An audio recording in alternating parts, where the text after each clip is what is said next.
Read in the name of your Lord, who created, who taught by the pen, taught humanity what they knew not. The very first revelation to our Prophet sallallahu alaihi wasallam is a reminder that learning is the foundation of Islam. Our faith encourages the pursuit of knowledge for all people. It is a message for all men and women, girls and boys, to seek empowerment and growth through reading, writing, and learning. To this day, Islamic contributions in medicine, science, mathematics, and philosophy continue moving our civilizations forward. Muslim women have embodied righteousness and the pursuit of knowledge. From Hazrat Aisha radiallahu ta'ala anha, a renowned teacher and scholar, to Fatima al-Fihri, who founded the world's oldest continually operating university in Morocco in the 9th century, to Pakistan's own icons, from Fatima Jinnah to Asma Jahangir, who led our fight for freedom and justice. And all the way to Anita Zaidi and Sania Nishtar, who have advanced public health, promoted gender equality, and fought poverty. While we celebrate our rich history, we must also turn our attention to the present and the urgent crises of millions of girls who cannot go to school. This is not just happening in some small, far-flung communities. It is not isolated to a few regions or cultural groups. This is the lived reality of more than 120 million girls globally who are out of school today. And tens of millions of them live in the countries and communities represented in this room. It is a reality that most governments routinely fail to acknowledge or address with the urgency required. But today feels different. I want to thank the Muslim World League, Your Excellency Al-Isa. You have brought us together to address the barriers holding girls back from their right to go to school and the resources they need to learn. So first, we should begin by recognizing what we are up against: a crisis that holds our economies back by hundreds of billions in lost growth.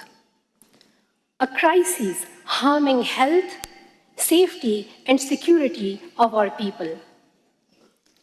If we do not tackle this crisis, our society will not thrive as it should. If we do not tackle this crisis, we will fail to live up to Islam's fundamental values of seeking knowledge. This conference and your presence today is an encouraging first step. But we can only have an honest and serious conversation about girls' education if we can call out the worst violations of it. When we talk about the crises in Palestine, Afghanistan, Yemen, Sudan, and many other Muslim countries, rarely do we focus on how the entire future of girls is stolen. Their education is taken away. In Gaza, Israel has decimated the entire education system. They have bombed all universities, destroyed 90% of schools, and indiscriminately attacked civilians sheltering in school buildings. I will continue to call out Israel's violations of international law and human rights.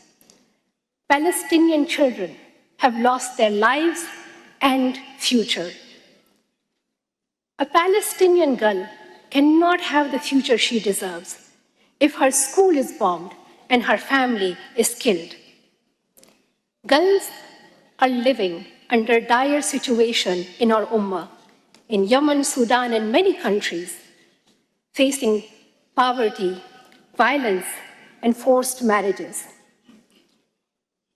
And in Afghanistan, an entire generation of girls is being robbed of their future. This conference will not be serving its purpose if we do not talk about the education of Afghan girls. Because Afghanistan is the only country in the world where girls are completely banned from education beyond grade 6. For the past 3.5 years, the Taliban have ripped away the right to learn from every Afghan girl.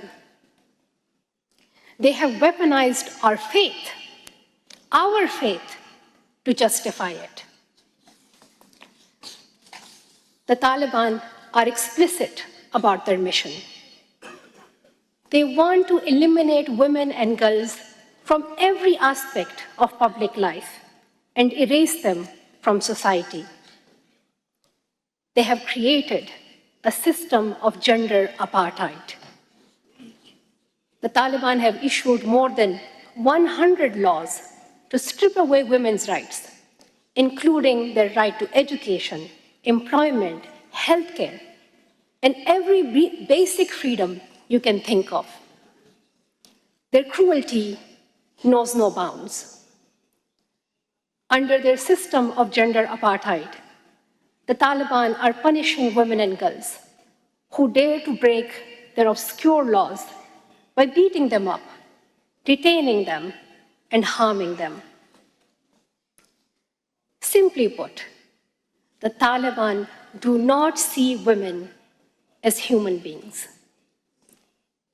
They cloak their crimes in cultural and religious justification.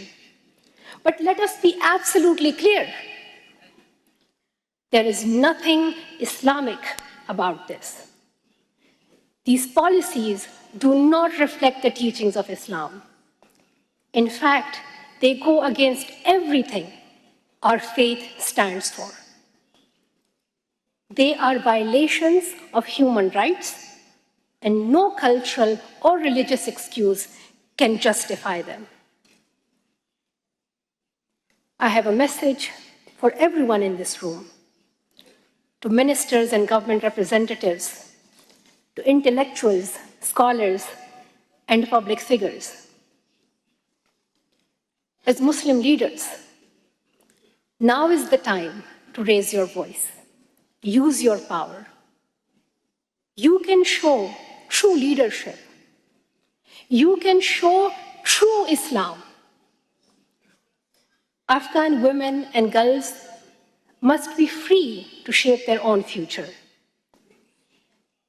The very loudest champions of their cause must be fellow Muslims, leaders such as yourselves.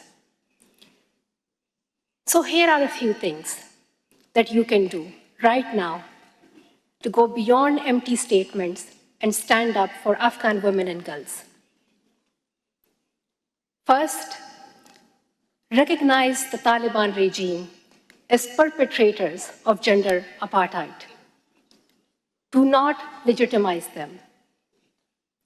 Do not make compromises on our faith.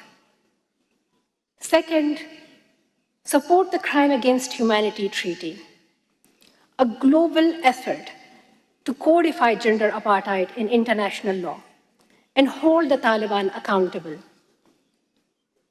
Push your governments to engage in the process. It is time we have real tools to prevent an extremist regime from systematically erasing women and girls like the Taliban are doing. The path forward for Afghanistan lies in political solutions instead of military force, and in using the power of international law and human rights to bring justice. The path forward also requires a united voice from Muslim scholars, a united voice from Muslim scholars to openly challenge and denounce the Taliban's oppressive laws. We must be the narrators of our faith.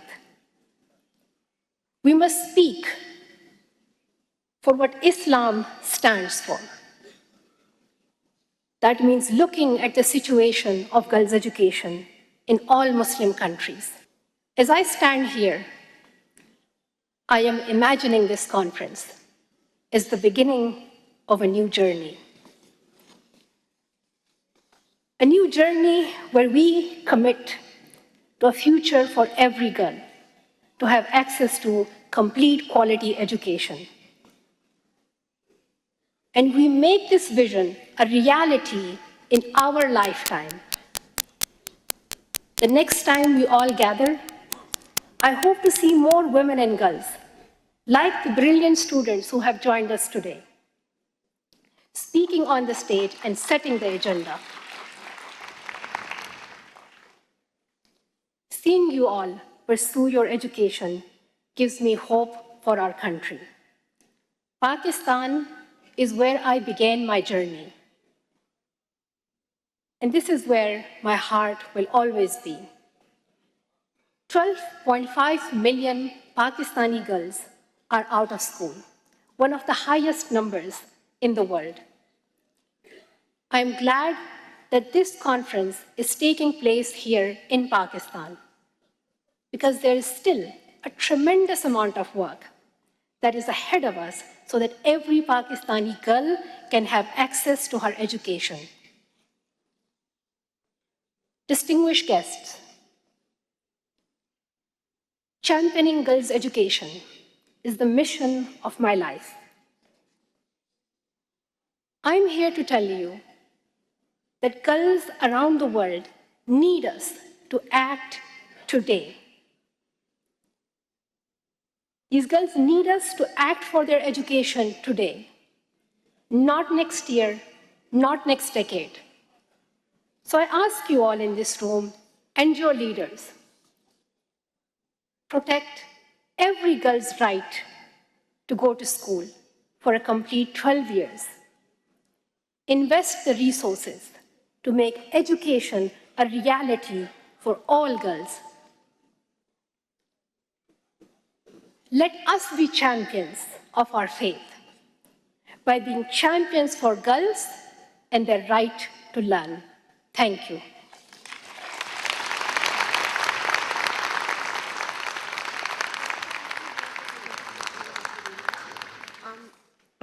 Malala, we would like to hold you here on the stage for a minute, because the Muslim World League wants to present you with an honorary shield for your efforts for girls' education.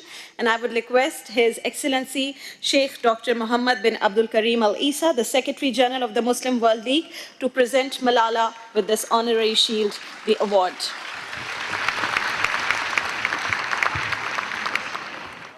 A big round of applause, everyone.